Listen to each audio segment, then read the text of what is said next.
সরকার যেহেতু কোনো দলীয় সরকার না, যে শিক্ষার্থী মারা গেল, এটা কিভাবে প্রচার হলো?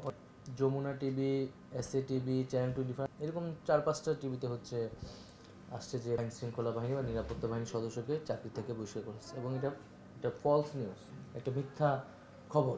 তাদেরকে আমরা সাংবাদিকই মনে করছি না। এটা কিন্তু সেই বাহিনীর ভিতরে এক ধরনের কিন্তু প্রতিক্রিয়া তৈরি করে। সাংবাদিকদের বা গণমাধ্যমকে তো দায়িত্বশীল ভূমিকা পালন করতে হবে। একটা মিথ্যা খবর, একটা গুজব কিন্তু অনেক বড় ঘটনার জন্ম দিতে পারে। আমরা গণমাধ্যমে কোনো ধরনের বাধা নিষেধ, একটা হচ্ছে যারা ফ্যাসিজমের সাথে জড়িত ছিল, ফ্যাসিস্ট টেলিভিশন ছিল, তাদের প্রতি সরকারের দৃষ্টিভঙ্গি ভিন্ন, তাদেরকে আমরা সাংবাদিকই মনে করছি না। কিন্তু এর বাইরে যে সাংবাদিকতা, যেটা সত্যিকার অর্থে সাংবাদিক, তাদের কিন্তু আমরা সরকারের সমালোচনা পক্ষে বিপক্ষে আমরা এইভাবে দেখি। কিন্তু গণমাধ্যমের জায়গা থেকে আমাদের মনে হচ্ছে সরকার যে সহযোগিতা বা জনগণ যে জিনিসটা প্রত্যাশা করতেছে সেটা আমরা পাচ্ছি না। আপনি যদি গতকালকের ঘটনা দেখেন, যে কলেজে শিক্ষার্থী মারা গেল, এটা কিভাবে প্রচার হলো? অনেকগুলো মিডিয়া বা অনলাইন মিডিয়া কিন্তু এটা প্রচার করেছে, অনেক সাংবাদিকরা এটা হচ্ছে প্রচার করেছে, ফেসবুকে দিয়েছে। তো এই যে 3জন মারা গেছে, সোহরাওয়ার্দী সাংবাদিক সমিতি, সোহরাওয়ার্দী কলেজে, তাদের কিন্তু একটা সাংবাদিক সমিতি, তো তারা বলে দিল যে 7জন মারা গেছে। তো এবং পুরো ঘটনা কিন্তু উত্তেজনা তৈরি হলো নানা ধরনের। তো এরকম কিন্তু প্রতিটা ঘটনায় আপনারা দেখবেন। আপনারা পরশুদিন হচ্ছে Jamuna TV, SA TV, channel 25, আমি নাম নিয়েই বললাম, এরকম 4-5টা টিভিতে হচ্ছে আসছে যে 22জন আইন শৃঙ্খলা বাহিনী বা নিরাপত্তা বাহিনীর সদস্যকে চাকরি থেকে বহিষ্কার করেছে, এবং এটা এটা ফলস নিউজ। তাদেরকে বিদেশ ভ্রমণ নিষেধাজ্ঞা দেওয়া হয়েছে, এবং সেটা আরও কয়েকদিন আগে। কিন্তু গতকাল রাতে হুট করে এরকম কয়েকটা টিভি চ্যানেলে আসলো যে তারা চাকরি, এবং এটা কিন্তু সেই বাহিনীর ভিতরে এক ধরনের কিন্তু প্রতিক্রিয়া তৈরি করে, অস্থিরতা তৈরি করতে পারে, একটা মিথ্যা খবর। তো এইটা হচ্ছে আমরা কোনো ধরনের মনিটরিং করছি না, কোনো ধরনের হস্তক্ষেপ করছি না, সরকারের জায়গা থেকে করা উচিত না, কিন্তু সাংবাদিকদের বা গণমাধ্যমকে তো দায়িত্বশীল ভূমিকা পালন করতে হবে। কারণ এখন একটা মিথ্যা খবর, একটা গুজব কিন্তু অনেক বড় ঘটনার জন্ম দিতে পারে। তো সেই জায়গাতে হচ্ছে গণমাধ্যমের বা সাংবাদিকদের থেকে আমরা এই দায়িত্বশীল ভূমিকাটা প্রত্যাশা করতেছি।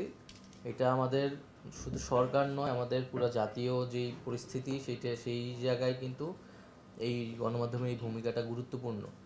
আর এই সরকার যেহেতু কোনো দলীয় সরকার না, এই সরকারের কোনো ওই অর্থে দলীয় বাহিনী নাই, এবং নিজস্ব কোনো প্রচার ব্যবস্থা নাই একটা দলের যেরকম থাকে বা একটা। ফলে আমাদের তথ্য কিন্তু পৌঁছানোর ক্ষেত্রে সবচেয়ে বেশি সহায়তা আমাদের কিন্তু গণমাধ্যমের উপরে আমরা নির্ভরশীল আর কি। আমাদের আমাদের নিজস্ব কোনো কর্মী বাহিনী নাই বা প্রচার ব্যবস্থাপনা নাই, যেটা আমাদের সরকারের কার্যক্রম আসলে তৃণমূল পর্যন্ত পৌঁছে দেবে। সেটা কিন্তু আমরা সম্পূর্ণভাবে গণমাধ্যমের উপর নির্ভরশীল। এই গণমাধ্যম থেকে আমরা সেই সহযোগিতাটা সবসময় প্রত্যাশা করছি। এই সরকার আসলে একটা ভিন্নধর্মী সরকার, আপনারা জানেন, এবং সরকারের মূলত অনেক নতুনত্ব আছে, অনেকেরই রাষ্ট্র পরিচালনার হয়তো সেই অর্থে অভিজ্ঞতা নেই, আমরা নিজেরাও বয়সে তরুণ। তো সেই জায়গায় আমাদের অনেক সীমাবদ্ধতা আছে, আমাদের অনেক হয়তো ভুল থাকবে। তো সেই জায়গায় আপনারা যদি আমাদের সহযোগিতা করেন, আমরা অবশ্যই সেটা আন্তরিকভাবে নিব। এই জন্য আমরা যে কোনো ধরনের সমালোচনাকে ইতিবাচকভাবে নিচ্ছি। আমরা আমাদের প্রধান উপদেষ্টাও কিন্তু সেই কথাটি বলেছেন যে আপনারা যত বেশি সমালোচনা করুন, গঠনমূলকভাবে করুন। এবং এই সরকারের সময় কিন্তু প্রথম যেখানে হচ্ছে রাষ্ট্রীয় টিভি বিটিভিতেও সরকারের সমালোচনা করা হচ্ছে। তো আমরা মনে করি যে এটি আসলে হওয়া উচিত।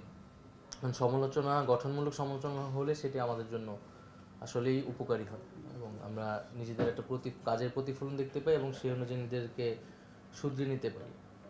তো সেই জায়গা থেকে আমরা সেই গঠনমূলক সমালোচনা প্রত্যাশা করি গণমাধ্যম থেকে।